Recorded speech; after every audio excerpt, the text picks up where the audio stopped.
So, Annalie, we've established that this is a highly open organisation, but perhaps one of the unique parts of it is that the openness extends beyond the organisation itself into the human network. Could you tell me a little bit about how that network works and how large it is? Okay, so we have sort of started with this open philosophy as a design principle. And because we're a small company, how do we scale openness? And so that's one of the reasons why we came up with this idea of creating a human network that is like a cloud of creativity that can sit around the agency, but it's like humans in the cloud instead of data in the cloud. And so it's a way for us. I mean, I was intrigued and attracted to it because I think it's one of the options of the future design of organizations of the future, where we see organizations have fewer and fewer permanent employees, but they scale up and down through either freelancers or potentially through networks. So we have several tiers to this network. So the network consists of an advisory board. These are C-suite thought leaders, game changers, entrepreneurs, people often with T-shaped skills. They're not just an expert in one domain, they often straddle several domains, or they're on several advisory boards or networks in their own right. Then we have a network of persons of influence. These could be subject matter experts, academics, artists, creatives, entrepreneurs, startup founders that we might tap just for a very particular piece of insight. Then we have our Global Scout Network. This is around 200 people across roughly 20 geographies. The geographies were selected largely based on the number or the areas where most of our business have an interest in, the markets that are dominant markets. So beyond the US? Yes, globally.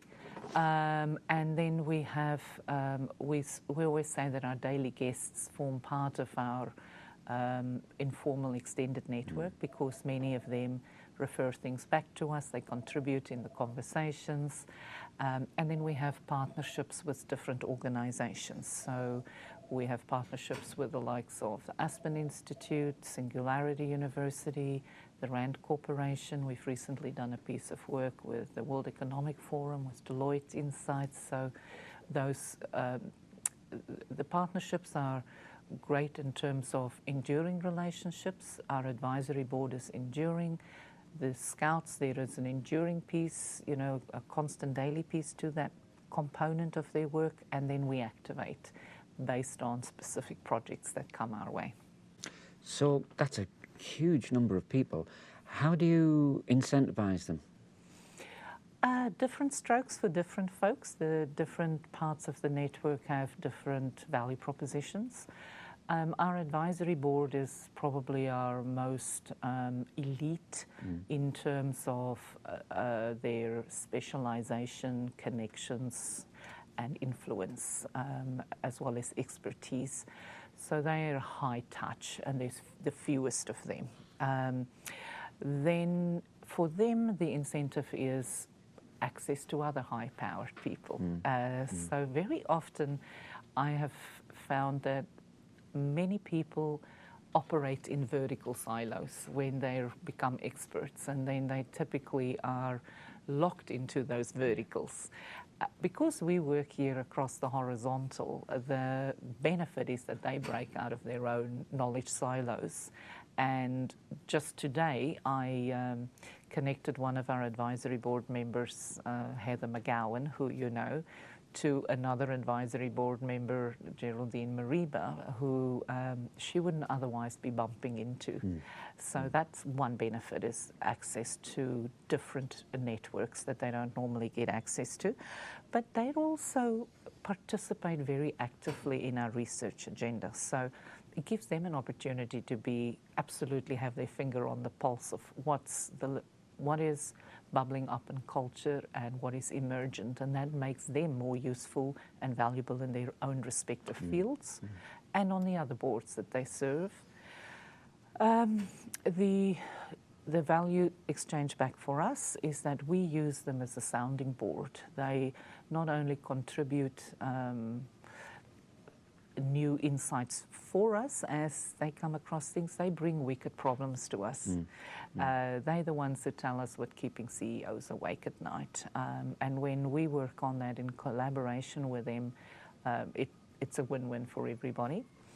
We also are able to champion a lot of them into client assignments, so they may be able to get a speaking gig out of it. Sometimes they get a consulting opportunity. Right. So it's kind of all the good things that comes with a network. For our scouts, these are often younger people or people who have a full-time job or they're full-time students, but they have a cognitive surplus or they're already sharing things because they're naturally curious. And our value proposition to them is, if you're going to be Instagramming something, you may as well pop it into the Sparks and Honey database.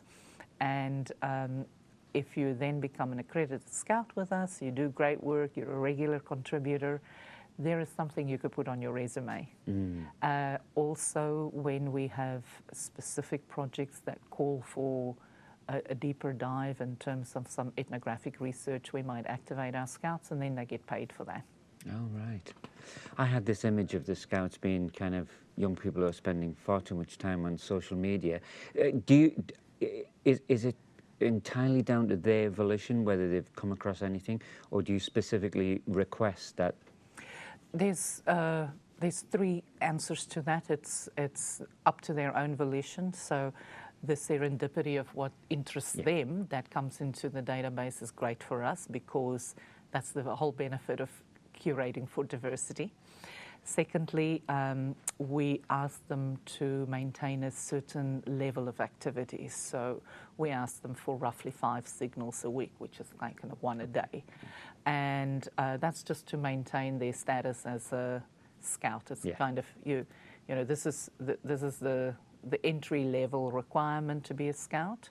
And for the scouts that contribute well, they are the ones that are first in line to get the paid gigs. And then the third thing is that we have a weekly scout newsletter where we would actually give them a trigger or a prompt to say, tell us what's happening in how young people are managing their finances in your particular country. What are you seeing?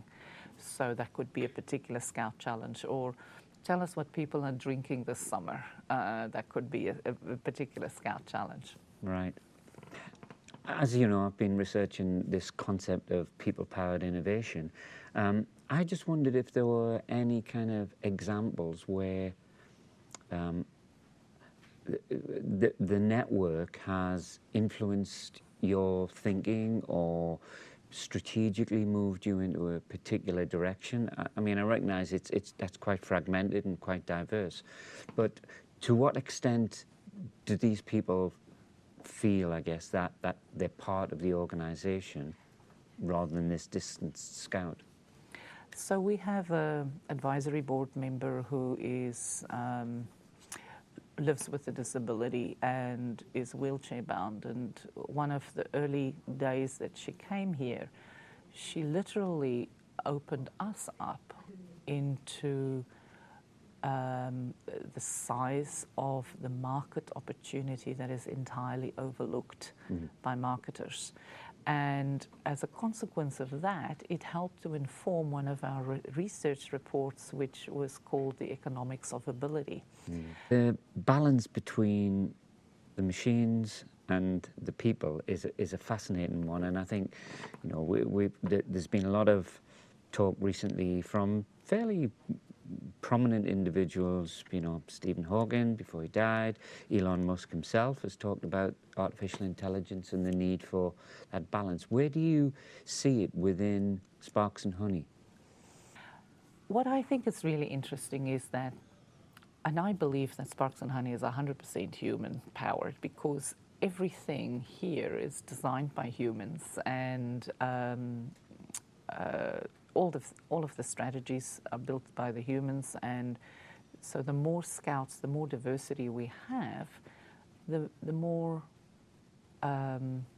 intelligence we have to draw on to teach our system to be intelligent. So I just see it as a tango rather than you know, something different. So I think it's a harmonious augmentation rather than a replacement. Right, and we spoke earlier about the ability of the machines to kind of lower your price point and make, hopefully in the long term, the insights and the findings accessible to wider audiences.